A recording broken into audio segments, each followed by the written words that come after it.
More and more people are entering New Hampshire's backcountry in the wintertime. This means more people are entering avalanche terrain.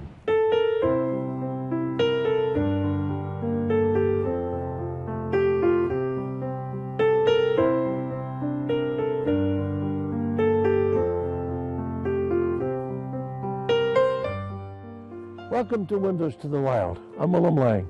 Today, I'm at Hermit Lake up on Mount Washington with a group of young people who are here for an avalanche awareness clinic. This is important because they're the next generation of climbers who are going to be coming into this country in the wintertime. And there's nothing more valuable than you can take into the wilderness than knowledge and experience. We're going to tag along with them a little bit, and who knows, we might pick up a little bit of that ourselves.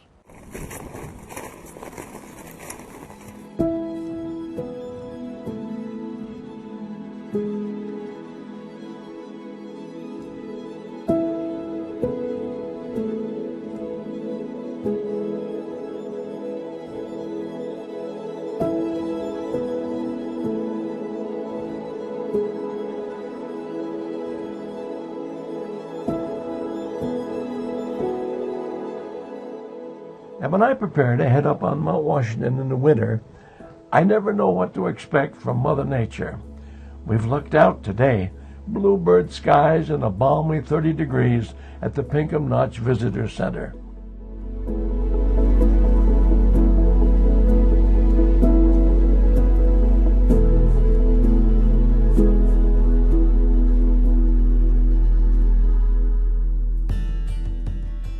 We're on our way up to Hermit Lake, which lies at 3,900 feet above sea level. It sits frozen under the watchful eye of Tuckerman Ravine. My day starts out with company. The folks from the White Mountain Avalanche Education Foundation, Blake, Beth, and Jeff, are instructing a one-day youth avalanche course.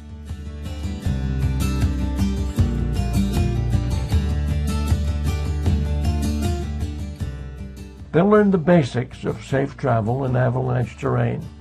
From here, the class will hike up the Tuckerman Ravine Trail to Hermit Lake for field demonstrations.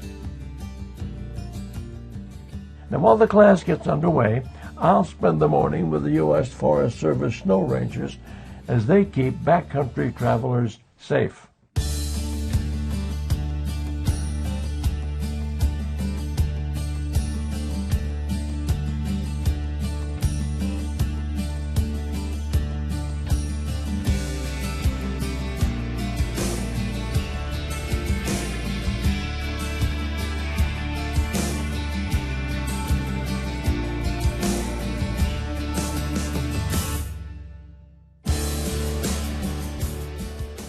The youth avalanche course is led by Blake Keogh.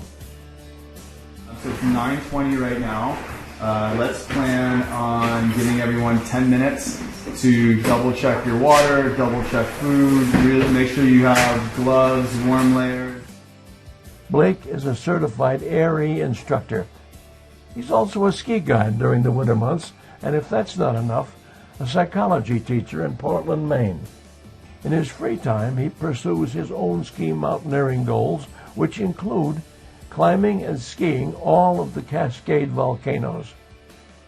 He calls it volcano season, and he has only a few peaks left to check off his list.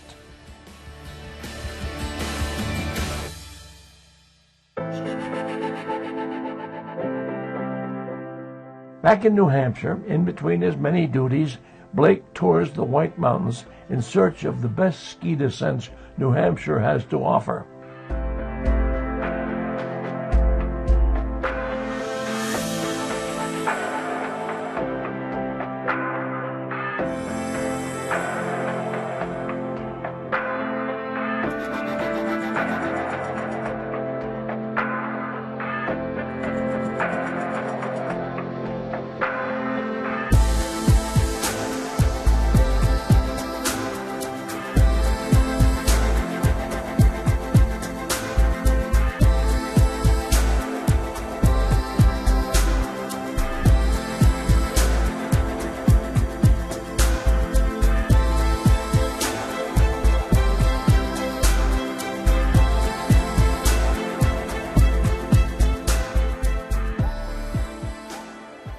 lines like this takes more than just being a great skier. You need the right knowledge, tools, experience, and trusted partners to enter this terrain as safely as possible. Youth avalanche courses like the one being taught today are a wonderful way to introduce the next generation of backcountry adventurers to responsible mountaineering. I personally had a couple of close calls, and what I realized was that those close calls were more of a byproduct of my decision making. I became fascinated with the human side, actually the psychological side of backcountry skiing. Why we do what we do, how we make good, effective decisions in the backcountry before, during, and after a trip.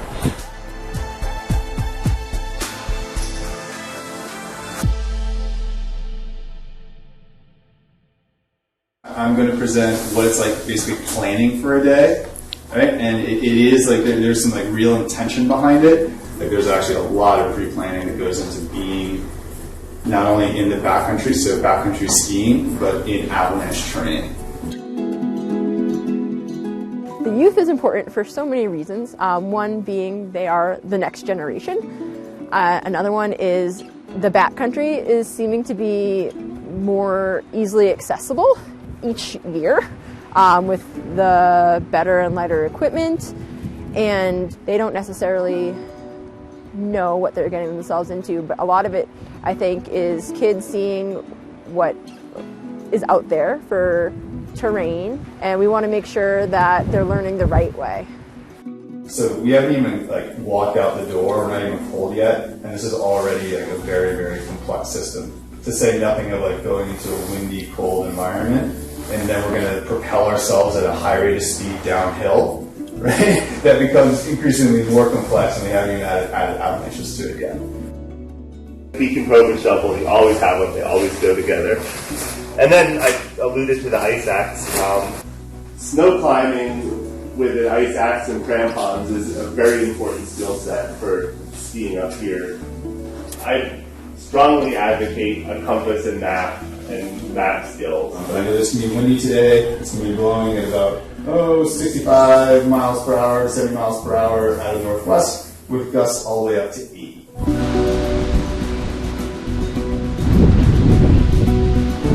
Super hard to talk to your partner and make decisions. It's like a very stressful environment. 7. This is 3.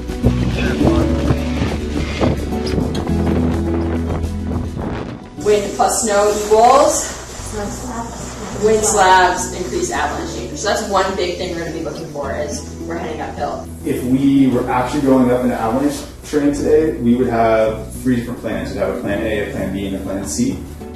And you have to be willing to change plans during the day. That part can be really challenging.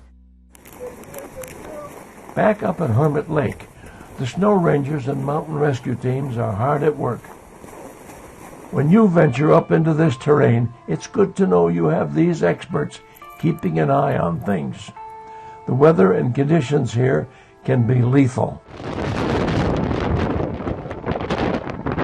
Being in the east, people don't realize that you can have avalanches in the east, and that they're actually fairly frequently happen here, and that a number of people already this year have been trapped in an avalanche. 15 people have died in avalanches here in New Hampshire since 1950. We have a fair amount of snow in Mount Washington. We have a confluence of weather systems that bring us plenty of snow and a really high, a lot of wind, and those two combined build our avalanche problems.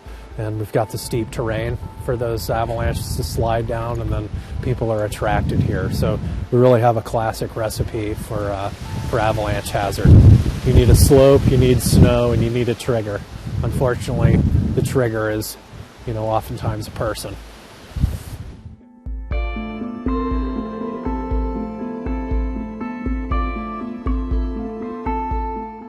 Typically in our terrain, trauma is a big part of the cause of death. So people are swept into trees, over cliffs, they get broken up in rocks. So avalanches are the real deal, this take a little bit of fluffy snow and, everybody's been to a big parking lot. If you plow that light fluffy snow into a big pile, it's not light and fluffy anymore, right? It's set up like concrete. So getting caught in an avalanche is like being caught in a wave. You know, you don't know which way is up, you can't take a breath, and if you do, you pack your mouth and lungs with snow. So you never know where you're going to come to rest. You could be at the surface with an airway, or you could be at just 2 feet down, unable to push out up to the surface. It sets up that fast. You know, we've had rescues where we're out and it's minus 30 ambient temperature with 100 miles an hour on the summit, you know, and it's pretty horrifying. People don't last very long in this conditions.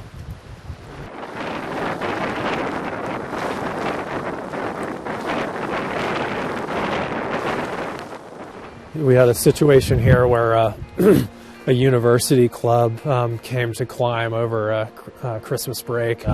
They went up on a day with an increasing wind that ramped up to near 100 miles an hour.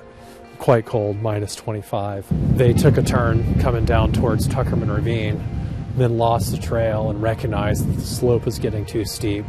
So they ended up hunkering down and digging a little bit of a snow cave. And then we launched several teams to go look for them.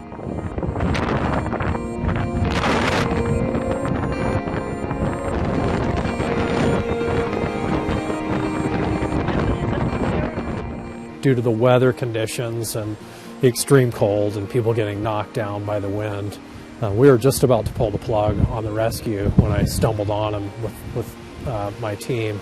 And they were in bad shape. If they had been sitting there for another hour or two, people would have started to succumb. And, you know, they underestimated the risk. They didn't give themselves enough of a buffer. So if something goes wrong, if you sprain an ankle and you're still several hours from the trailhead and it's, you know, darkness is coming on and you'll lose your way, and it's awfully hard to pull a map out when it's blowing 75 miles an hour.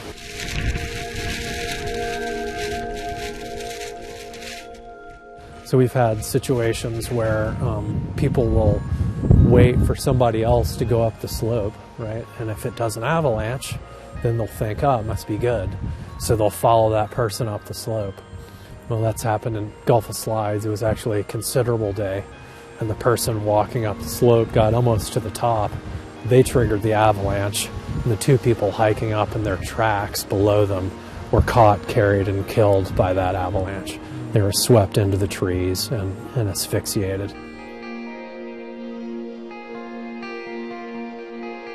People who were lose their lives recreating, you know, they're leaving behind family members and a community that cares about them, and they leave a void, you know, and it affects everybody. It affects the rescue community, the rescuers directly, and you know, it just sets a tone. Hopefully people learn from those, the mistakes of others, but you know, it's not easy for anyone. It's tough delivering that news to a family member.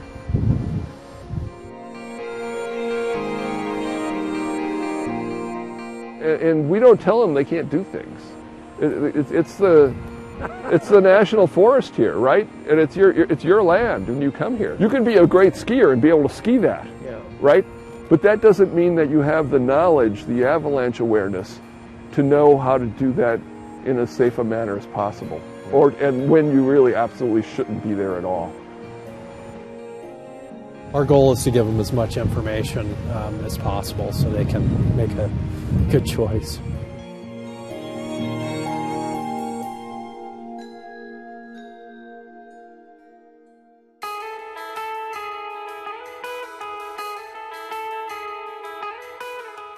It doesn't take much to remind anyone venturing into winter mountain terrain that avalanche danger is always close at hand. When Blake thinks back to a slide he triggered on Mount Washington, he says, "It served as a potent reminder that we often walk a fine line between a simple wake-up call and something that could be far more devastating." The snow rangers aren't the only ones ready to help out in the event of an accident up here. There are multiple volunteer organizations that are always on standby to assist in mountain rescues when needed. It's about 40, 45 volunteers that are loosely based around the Mount Washington Valley, and we specialize in technical rescue, so that would be like Cathedral Ledge, Whitehorse, Cannon Cliff, and then in the wintertime it would be ice climbing, but also any stuff above tree line where it's really kind of nasty weather and tough conditions. That's usually where we end up. To me. Up on 3, 1, 2, 3. I gotta get up. It is a huge volunteer base that comes out to help Forest Service or Fish and Game, and we've got a wide range of people with a ton of different skills, and I think as rescuers a lot of us go into it hoping that we can make a difference, and when someone does have a bad day in the mountains, we can go out and make that day a little bit better.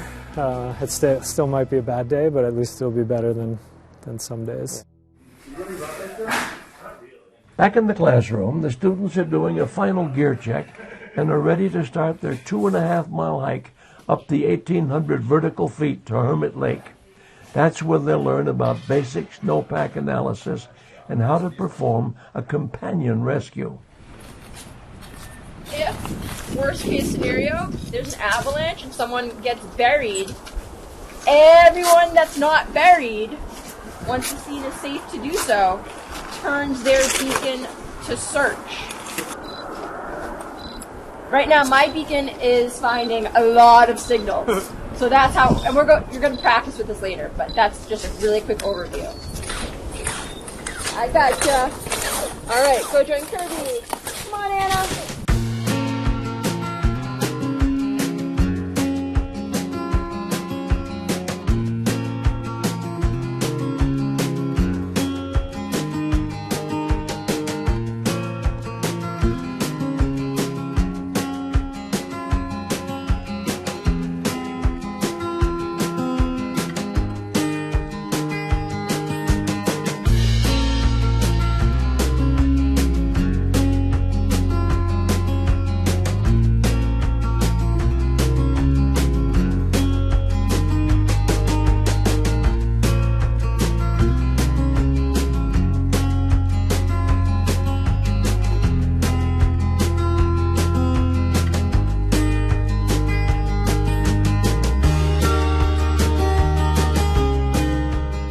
All the students are strong skiers, but they agree that traveling safely in avalanche terrain will take more than just good skiing skills. Well, I've always loved skiing. I grew up skiing. My family put me on skis like as soon as I could walk, so it's always been a passion of mine. And I was introduced to the backcountry a couple years ago, and I love it 100 times more than resort skiing. But as I've become more experienced, I've realized that there are things I need to take into consideration when going out in the backcountry. Risks like avalanches and stuff. What brought you out here today? Well, I enjoy skiing and hiking, and I felt like it would be just a useful thing to gain some knowledge on. I definitely see this as just like the beginning of learning a lot more about avalanche safety and backcountry safety.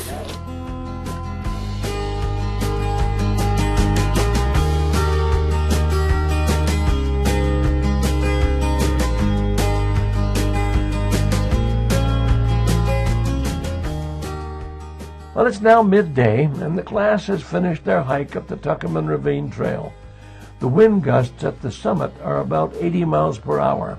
We feel it as it rushes over Tuckerman's and across Hermit Lake. At an elevation of 3,800 feet, even with proper clothing, it feels cold out.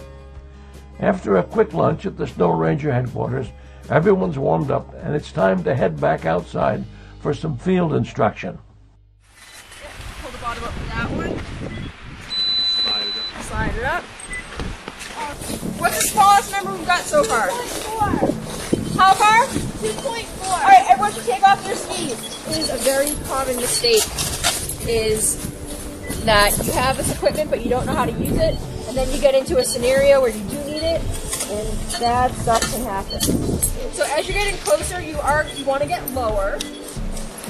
One person is going to want to kind of take the lead with the beacon search.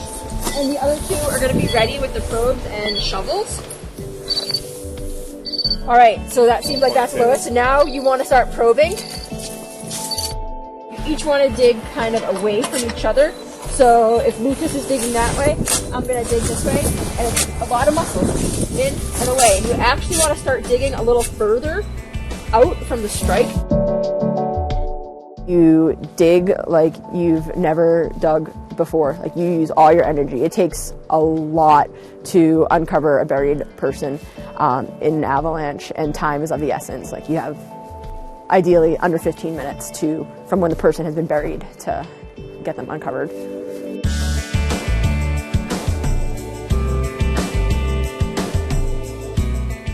So the way this should be going down is, watch, ready, Max?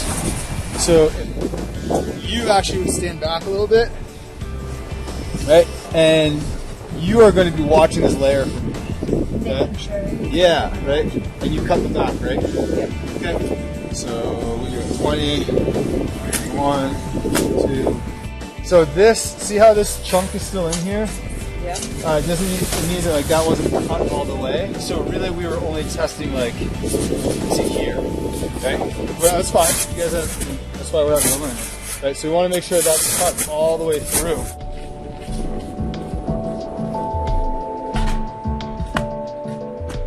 Yeah. See how it broke, but then it stopped about a quarter of the way into the slab.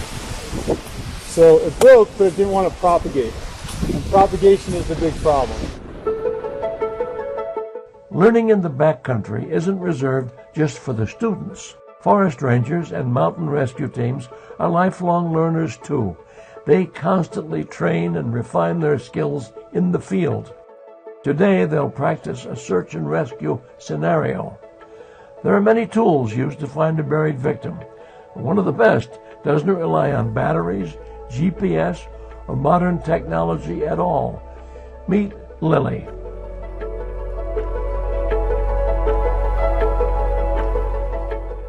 Avalanche rescue dogs go through highly specialized training and are an invaluable member of any mountain rescue team.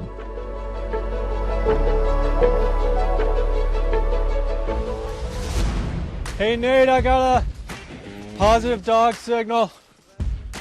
What do you got, girl? What do you got? Good girl. Get him. Get him.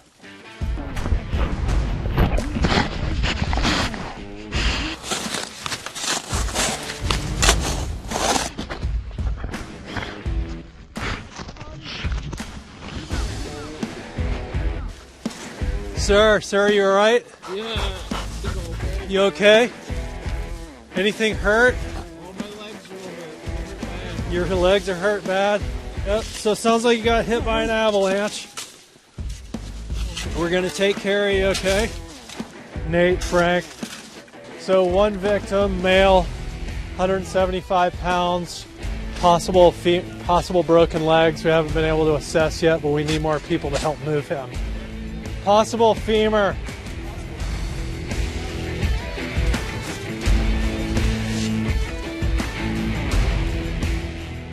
All right.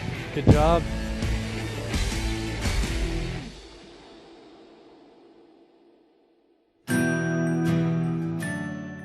It's been a busy day up here in Mount Washington, and it's hard to imagine a better classroom. The weather on this mountain and the others that crowd around it can be spectacular. It can also be unforgiving and dangerous. Knowledge and preparation can be a lifesaver.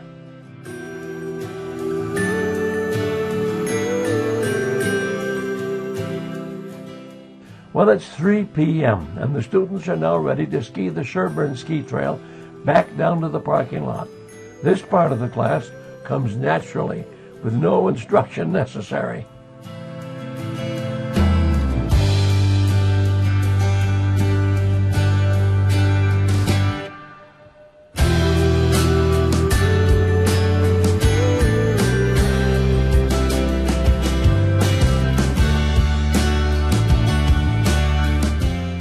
Today is only the first step of many these students will take. The knowledge and experience they gain today is a good foundation to build upon. It's good to know that mentors like Blake, Beth and Jeff are always here to share their collective knowledge with the next generation of backcountry adventurers.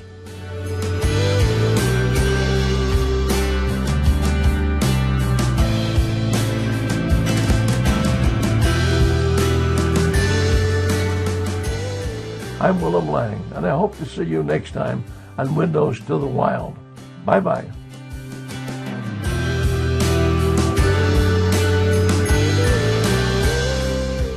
Support for the production of Windows to the Wild is provided by the Alice J. Reen Charitable Trust, the Fuller Foundation, the Gilbert Verney Foundation, and viewers like you. Thank you.